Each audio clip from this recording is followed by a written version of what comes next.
They cut out the reaching out joke. Fair enough, I like it, but it's not necessary for the story. The Force is not a power you have. It's not about lifting rocks. It's the energy between all things. A tension, a balance that binds the whole universe together. It's a big cosmic rubber band is what I'm saying. We get a good page demonstrating the montage of how the Force exists between things and binds it all together. Good job in translating the film's version to this. And this is the lesson. The Force does not belong to the Jedi. It was only a rental. It existed long before the Jedi and will exist long after they are gone. To say that if the Jedi die, the light dies is vanity. And as you can tell by how I look and live, vanity is not exactly a priority. However, during her meditations, Rey senses the dark side, represented in some weird dark hole, and she heads straight for it as it calls to her. When she finally pulls herself away, this is the point where she, and subsequently the movie audience, discovers that Luke's cut himself off from the Force. Luke doesn't explain why he did so, but he recognizes the raw strength she possesses as matching Kylo's. Not just Ben. I see so much of myself in her. Maybe that's what I'm most afraid of. I could take or leave that observation. Kylo and Rey are connected again, but a small point I really like, Rey's joy at seeing rain. After living in the desert her whole life, that must be a very welcome thing. Anyway, he asks if Luke told her what happened the night he destroyed the temple, but Rey doesn't want to hear it. And now back over to Rose and Finn, and it's time to talk about Canto Bight. We'll get into the thematic importance later, but something we do need to address is the timeline of the movie, which the comic sidesteps by not mentioning the specific amount of time that the movie does. And it is a criticism I will grant you. The timeline of this movie is a bit wonky, especially in regards to Rey's plot versus Finn and Rose's. We can, however, reason things out a bit. It feels off because the movie gives us that ticking clock of 18 hours. The Last Jedi picks up right where The Force Awakens ends, with Rey handing the lightsaber to Luke, so it feels like no time has passed at all with the Resistance either. Except it has. At the end of The Force Awakens, we see that 3PO's arm has been restored to normal, and Leia's wearing a different outfit than she'd be sporting at the beginning of The Last Jedi. We can assume that the First Order's takeover of the galaxy took at least a few days. Sure, they lost Starkiller Base, but they clearly had a lot of military assets available to them. Remember, they're Empire remnants who have been working for 20 years to make a sizable force again. Without the New Republic's leadership to organize its own remaining military, the First Order were probably ready to just start wiping them out in no time before they went after the Resistance. It's only then that they started scrambling the evacuation, since they clearly weren't in a rush to get out of there at the end of The Force Awakens before Rey landed on Ahch-To. Considering it was apparently not on any known star chart, it probably was actually out of the way, and it would take time for her to get there. And when you consider what actually is happening during her time there, not really that much. The timeline does match up a little better. Even accommodating for when the chase in the movie begins, there is room for several more hours, maybe even a whole other day to have passed in between scenes. It's just a bit confusing, and it doesn't feel like it matches up because of the final shot of the last movie. Although maybe we should just go for the more hilarious option, where Luke and Rey were just standing there staring at each other for a few days before she finally gave him the saber. Anyway, they arrive at Canto Bight, having gotten there thanks to a shuttle that has hyperdrive. I'm guessing a shuttle with hyperdrive isn't something they have very many of, so it's not really an escape route. Anyway, Rose hates Canto Bight, mentions how it's filled with terrible people, yet Finn is taken in by how glamorous and fancy the casino looks. It's only after they spot a race using weird camel horse things called fathiers that Rose explains why she hates such a beautiful place. Looking closer, the fathiers are heavily abused for the race, and the guys in charge of them also abuse the child slaves they have. It's a metaphor for the larger issue. Beneath everything beautiful here is corruption and exploitation. People in the casino, they're war profiteers and weapons sellers, particularly to the First Order. Rose knows because of her backstory, being from a mining system whose ore was stolen by the First Order to finance their military, and, in turn, use said weapons on the civilians as a test. A lot of people dislike the Canto Bight segment. They see it as pointless, especially given what happens later in the film, especially since it takes up too much time. Although really it doesn't take up very much of the film at all. But even ignoring that, this is about Finn's character development. I'll talk more about said development later, but also it's a good world-building thing, that it's a big galaxy and not everyone is necessarily concerned about empires rising and falling, or that they're at least passively supporting them and do not care. Anyway, their shuttle was parked on a beach illegally, and so the two are arrested and dragged off. Although for some reason the cops just kick BB-8 out of the casino instead of taking it too. Back on Ahch-To, once again a perfectly fine scene is ruined by narration as Rey trains with the lightsaber. Like, we can see Rey's emotions, and his constant judging of her really brings things down. Luke comes off less as someone disillusioned and depressed, and more just a grumpy douchebag who wants her to get off his lawn. Anyway, he takes her back to the cliffs for the second lesson, that the Jedi are now looked back on with fond nostalgia, but the truth is, they kinda sucked at their jobs.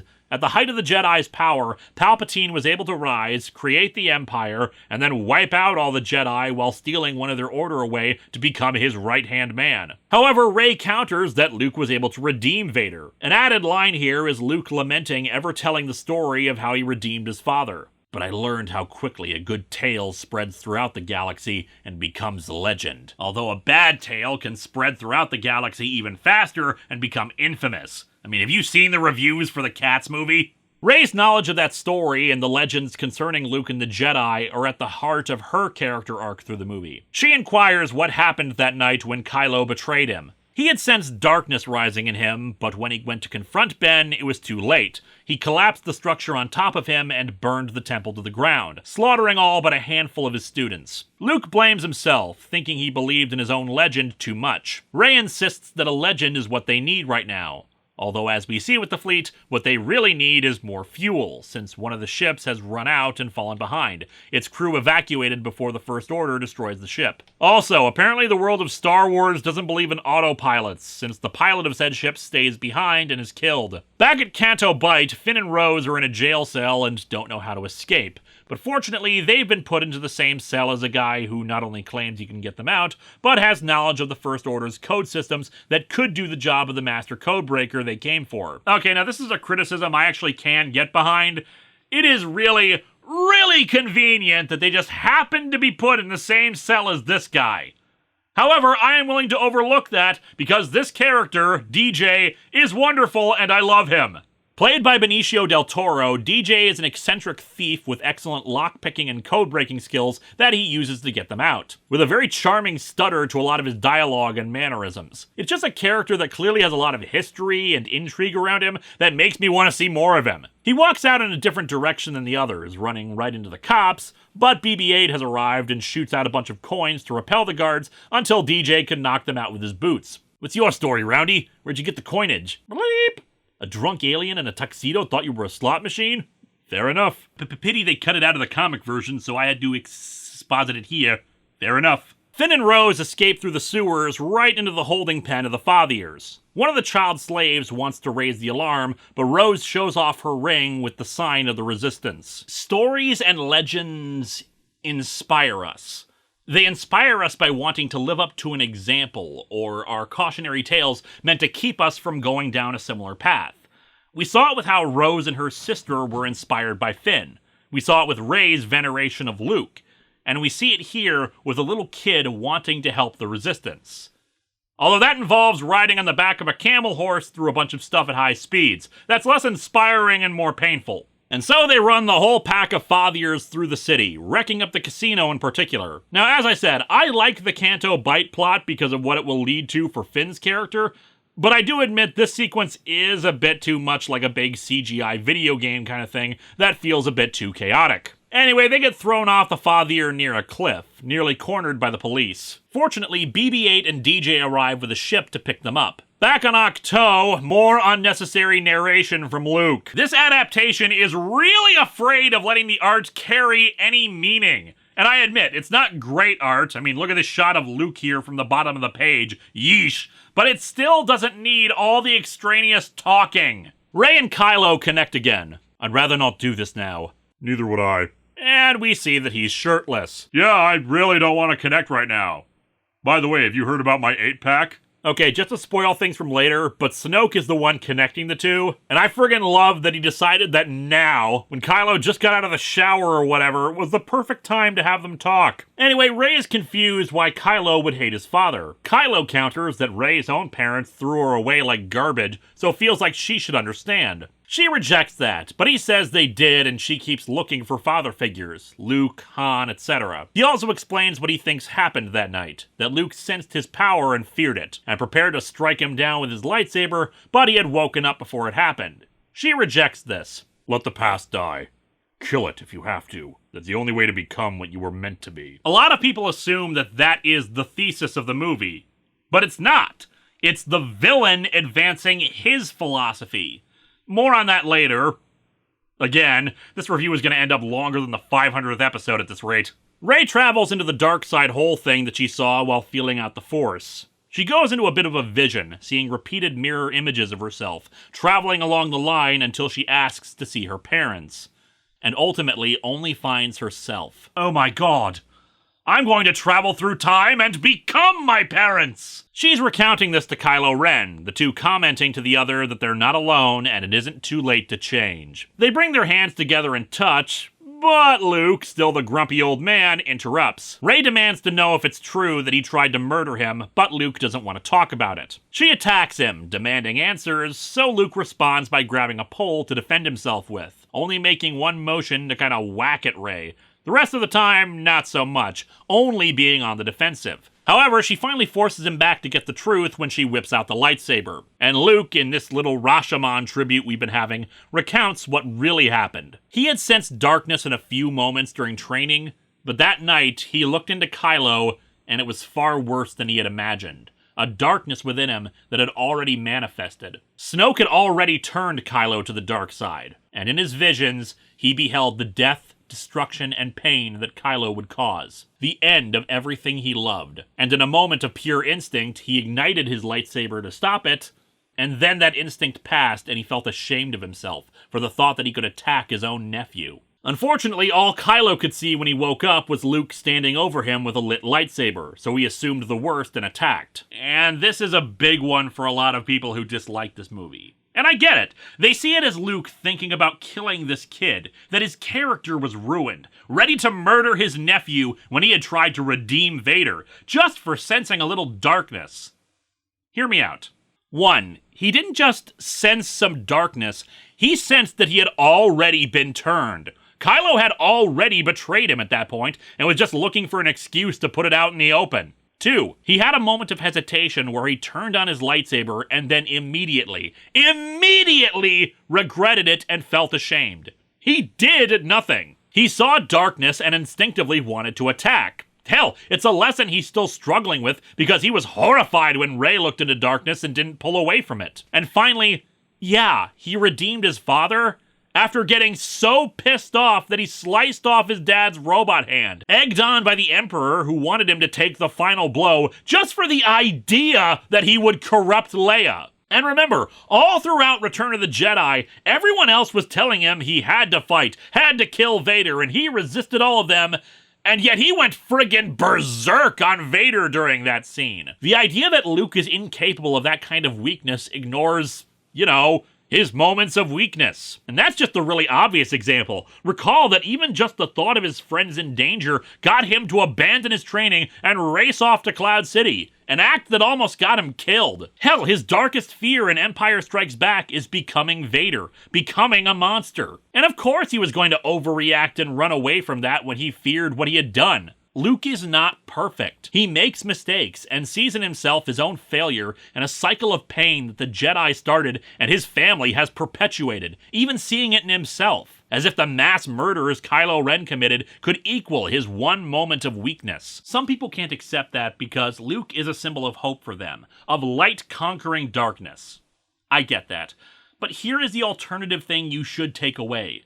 Not everyone just learns their lesson and then never makes that mistake again. Believe it or not, you, the audience, you're Rey, seeing this figure of legend and realizing that they're not some perfect pillar of always being right, always doing the right thing. But Luke is a person who's just as fallible as any of us. I frankly think it's much more inspiring when someone keeps getting back up after failing over and over than it is to see a guy make a mistake and then be super awesome perfect for the rest of their lives. I feel like people only paid attention to Kylo's perspective in this thing. This vengeful, evil Luke, ready to slay his nephew and forget Luke's perspective on it. His shame and guilt over just the thought of it.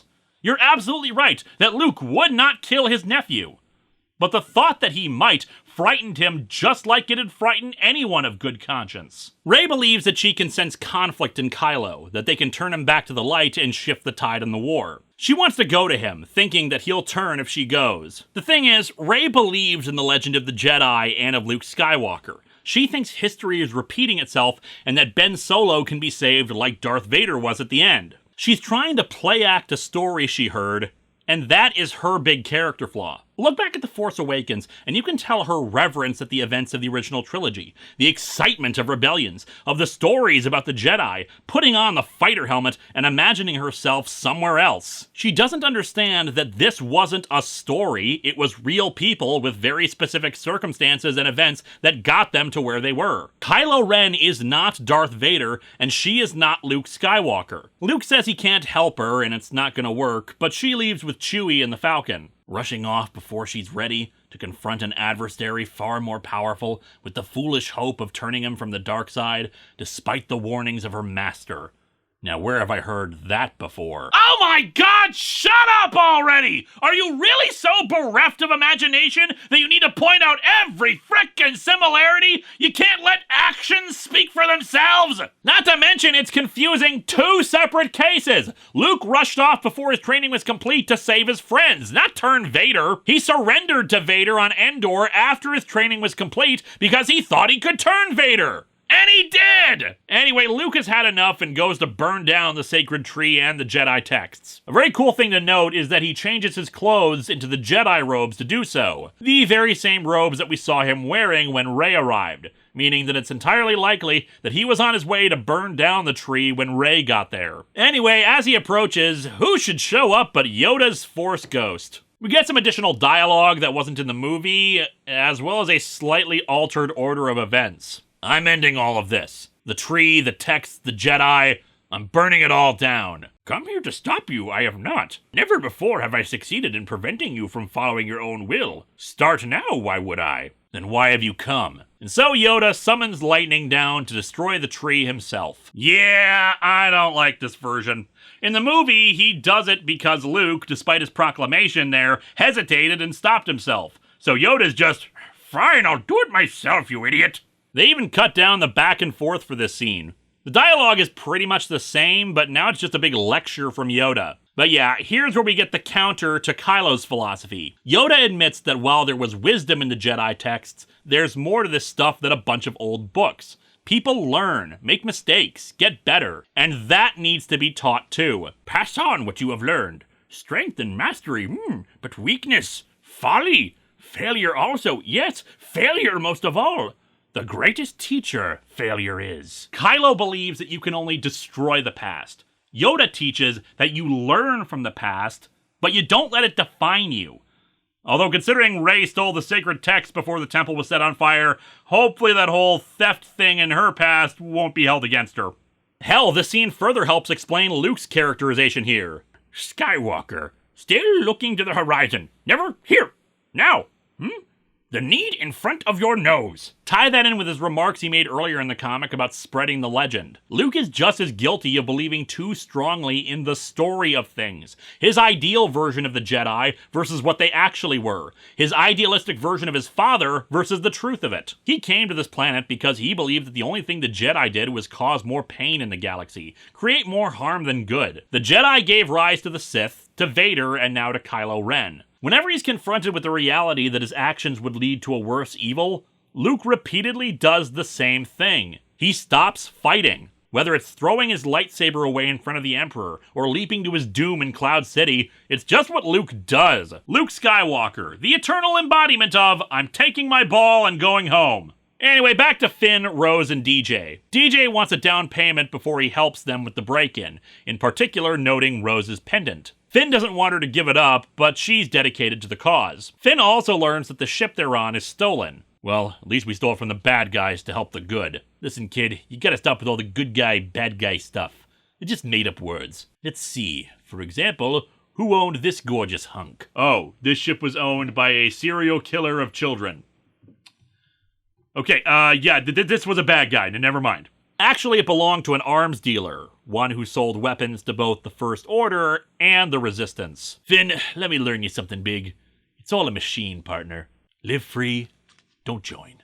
And this, my friends, is the point of Canto Bight and Finn's character arc. Bear in mind, he's not on this mission because he believes in the Resistance. Everything he did in both The Force Awakens and The Last Jedi, it's either to run away from the First Order or to save Rey. He does not care about their cause. Hell, he thinks it's hopeless anyway. He's selfish, living free and not joining. And this is him being confronted by that reality. Because in this situation, you can pretend to be neutral or only look out for yourself, but that means you're no better than the arms dealers in Canto Bight, happy to accept oppression and suffering as long as you get to look beautiful and bet on camel horse racing. More on that later. In the meantime, we see what a good idea it is to join up with the good guys as their last support ships get blown up. And speaking of character development, it's time for Pose. Poe storms onto the bridge and demands to know what the plan is. In the movie, Holdo gives some reassuring words, but here, nope. He just sees that the transport shuttles are getting fueled up to leave. We are nowhere in space, and those transports are unarmed, unshielded, First Order target practice. You don't have any idea what you're doing, do you? What the hell did Leia see in you? Leia's got a thing for purple-haired women. We've all got a type. After Holdo orders him taken off the bridge, Finn contacts him and asks him to buy them some time to get on board the ship and execute their plan. At the same time, Rey arrives with Chewie, having him drop her off in an escape pod outside Snoke's ship before hyperspeeding away again. And thus she's brought on board while DJ does his thing, slipping their own ship right inside Snoke's vessel. Meanwhile, Poe finally explains his plan to Holdo in the hopes of getting the time they need, but she refuses on the grounds that his plan is stupid, and they proceed with the evacuation. Right before Poe stages a mutiny with some of his fellow pilots. Finn, Rose, and DJ steal some uniforms and hide BB-8 under a trash can, which, honestly, it shouldn't surprise me that this kind of disguise works so well. However, they're spotted by another ball droid, but black and evil so they can sell more toys of it. They arrive at the tracking device room, and it turns out DJ just needed the pendant as a conductor for breaking in, happily giving it back to Rose. Poe's mutiny quickly starts to fall apart as Holdo gets away from the guards. Not that it matters much anyway, since as soon as our heroes break into the tracking device room, they're found out by the evil ball droid, who helps bring in Captain Phasma, having survived the destruction of Starkiller Base, and a bunch of stormtroopers. Poe is subsequently taken down by Leia, who has awoken from her coma and stuns him. Yeah, Poe, employee evaluations aren't any better in the Resistance either. Holdo elects to stay behind to pilot the cruiser while the transports get away, protected by cloaking devices. On Snoke's ship, Rey starts talking to Kylo, trying to get him to join forces with her. She says she saw the future, and that he'll join forces with her. However, Kylo says that in his vision, she joins with him, and that he saw her parents. She's brought before Snoke, who admits that he was the one who bridged their minds and pushed Ren's buttons. He then uses the Force to extract Skywalker's location from her mind. Meanwhile, Poe wakes up and Leia explains the plan to him. They're nearby the mineral planet Crate, an old hideout from the days of the original rebellion. With the transport ships cloaked, they should be able to escape to the planet unnoticed. I've been doing this for quite a while, you know. So is Holdo. She was more interested in protecting the light than seeming like a hero. A lot of people have a problem with Holdo not telling him anything, and I understand that. But let me try to put this in perspective by using a more modern analogy here. Say an aircraft carrier is being pursued by an enemy submarine. They're unable to find the submarine, but they know any second now it'll come in close enough to attack. The captain in charge of the carrier is working on formulating a plan of action, even more concerned about it because the submarine seems to be able to do things that it shouldn't be able to do when it comes to pinpointing them, which could suggest a spy on board relaying information.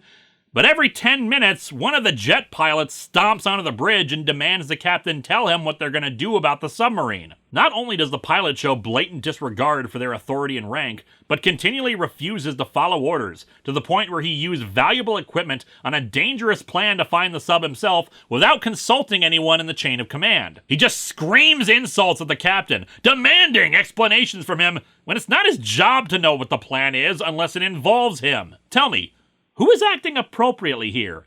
The captain, who is doing their job and strategizing with those who are necessary to accomplish the plan, Or the guy who repeatedly storms in, screaming that he wants answers when he doesn't need to know them, berates the person who is in charge, and distracts them from actually doing their job. The person who, in turn, just accused them of being a coward and a traitor while they were implementing the plan. If you were them, are you going to explain your plan to him?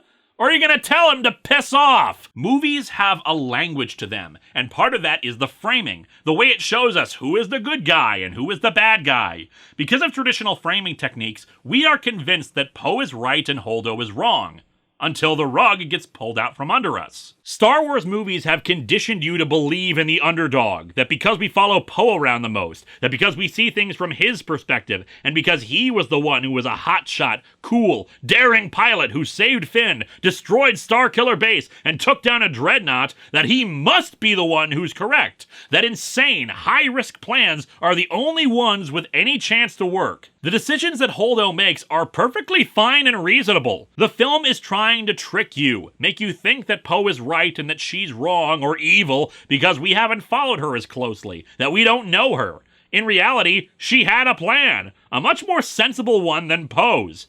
Poe's plan is stupid. Just downright stupid. It's high risk with little chance of success, but it fits in perfectly with the kind of character that he is and what we've seen in Star Wars before. Desperate, high risk, low chance of success kind of things. He doesn't see all the various ways it could go wrong. He doesn't see the fact that all they have to base this off of is a theory. And yes, the theory turns out to be correct, but they don't know that, and all Poe can see is the end result of saving the day. It's the same way with his attack on the Dreadnought. All he cares about is destroying it and refuses to acknowledge that his boneheaded attack only resulted in one thing. Dead heroes. No leaders. This is also why I disagree with those who say it should have been Admiral Akbar doing all this. It needs to be someone unknown to us and our viewpoint character, or else we trust them to be making the right decisions. This is Poe's development, getting his head out of his cockpit and recognizing there are other ways of doing things, and sometimes it's more important to save lives than saunter away after pulling off a death-defying act. Back over to character development, we see Finn's furthered as he and Rose are brought before General Hux, and they spot DJ being given a ship and a payment. He shrugs off their outrage since they got caught and he cut a deal. The earlier transmission with Poe revealing the escaping transports. Take it easy, Finn. They blow you up today, you blow them up tomorrow. It's just business. I mean, calm down. You're just about to be executed. What's the big deal? And thus Finn gets to look at the face of selfishness, of not caring about the cause and only your own concerns, allowing the only hope for the galaxy to be picked off. That's why it doesn't matter if the trip and back to Canto Bight was a failure, because this is what it's actually about.